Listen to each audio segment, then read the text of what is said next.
नमस्कार। जी हाँ दोस्तों, प्रमोद प्रेम यादव जी का फ़ैन होंगे तो हो जाइए तैयार, क्योंकि प्रमोद प्रेम यादव जी का सबसे ब्लास्ट लेवल का होली सॉन्ग आप लोग के बीच में रिलीज़ होने वाला है। तो आज ही रिलीज़ होगा, तो वीडियो को लास्ट तक देखिएगा। तो चलिए दोस्त, वीडियो शुरू करते हैं।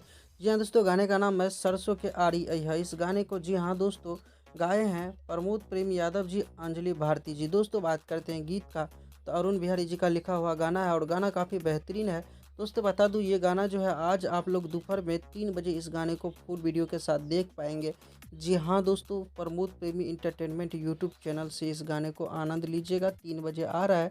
काफ़ी ब्लास्ट लेवल का गाना था, सोचा क्यों नहीं आप लोग को अपडेट बता दूँ। इसी तरह का अपडेट आते रहता है, तो चैनल से जुड़ जाइए आप लोग, क्योंकि प्रमोद प्रेमी से रिलेटेड न्यूज़ हमारे यूट्यूब चैनल पे मिलते रहेगा। तो आज का वीडियो में गाइस इतना ही था।